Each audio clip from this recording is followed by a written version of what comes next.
আসসালামু আলাইকুম মাননীয় প্রধানমন্ত্রী, আশা করি ভালো আছেন। আমি নুসরাত জাহান, ঢাকা সিদ্ধেশ্বরী কলেজের ডিগ্রি প্রথম বর্ষের ছাত্রী। মাননীয় প্রধানমন্ত্রী, আমি জুলাই কোটা আন্দোলনে অংশগ্রহণ করেছি। মাননীয় প্রধানমন্ত্রী, আমি আমার কলেজের বন্ধুদের সাথে আন্দোলনে গিয়েছিলাম। আমি প্রথমেই ক্ষমা চেয়ে নিব মাননীয় প্রধানমন্ত্রী, আমি জানি আমি ভুল করেছি, আর যে ভুল করেছি সেটা ক্ষমার যোগ্য না। আমি যখন আন্দোলনে গিয়েছিলাম তখন জানতাম না এটা ছিল সরকার উৎখাত করার একটা ষড়যন্ত্র। আমরা শুধু কোটা উৎখাতের জন্য আন্দোলনে নেমেছিলাম। মাননীয় প্রধানমন্ত্রী, আমার কাছে মনে হয়েছিল কোটা প্রথা বাতিল হোক, মেধায় মূল্যায়ন হোক সব চাকরি, কিন্তু মাননীয় প্রধানমন্ত্রী, এটা বুঝতে পারলাম 5ই আগস্টের পর যে আপনি থাকতেই আমাদের দেশ শান্তিতে ছিল, আমরা নিরাপদ ছিলাম, শান্তিতে বসবাস করতে পারি। আপনি যাওয়ার পরেই আমাদের দেশে শুরু হয়ে গেল চুরি, ডাকাতি, ছিনতাই, ধর্ষণ। একের পর এক ধর্ষণ হয়ে আসছে, এখন আমরা নিজেদের নিরাপদ মনে করছি না মাননীয় প্রধানমন্ত্রী।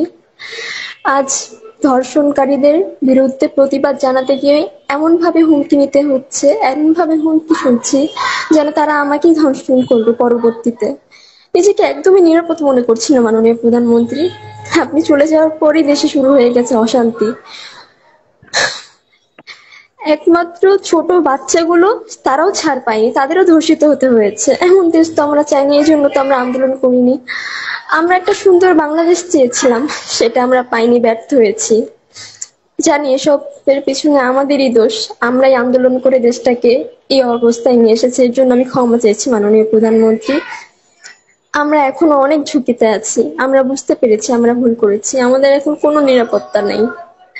এমনকি 5ই আগস্টের পর আমার নিজের বাড়িতেও চুরি ডাকাতি হয়েছে, অনেক হুমকির মধ্যে আছি।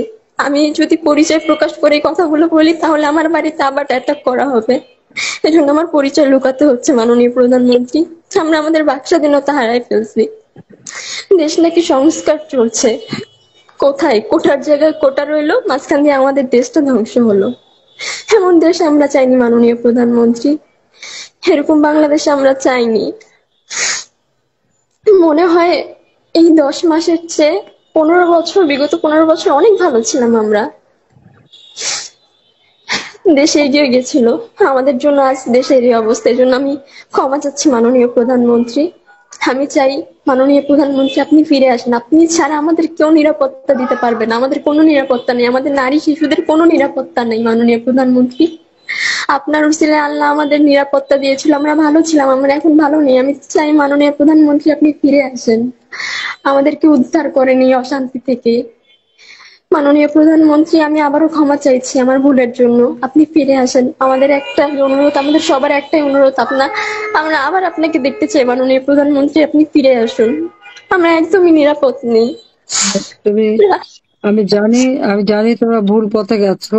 একটা মিথ্যা অপবাদ ছড়িয়ে মিথ্যে করে সমস্ত মানুষকে বিভ্রান্ত করা হয়েছিল, সেটা আমি বুঝতে পারি। কারণ আমি তো আমার সব হারিয়েছি, সব হারিয়েও কিন্তু নিজের জীবনটা দিয়ে আমি দিন রাত পরিশ্রম করে দেশটাকে উন্নতি করি। মানুষের চেষ্টা নয়, যে মানুষগুলোকে আমি একটু সুন্দর জীবন দিতে চেয়েছিলাম। তো আমি আছি, তোমাদের মাঝে আছি। ধৈর্য ধরো। মাননীয় প্রধানমন্ত্রী, আমরা চাই আপনি আবার দেশে ফিরে আসুন, আমাদের নিরাপত্তার বড় প্রয়োজন, আমরা নিজেদেরকে নিরাপদ মনে করছি না মাননীয় প্রধানমন্ত্রী। আমি জানি না এর পরবর্তীতে আমাদের কি হতে পারে, আমাদের সাথে কি হতে পারে, একের পর এক সময় হলেই ধর্ষণ। চলে আসবে, সময় হলেই চলে আসবো। ঠিক আছে, তুমি ধৈর্য ধরো, ধৈর্য ধরো।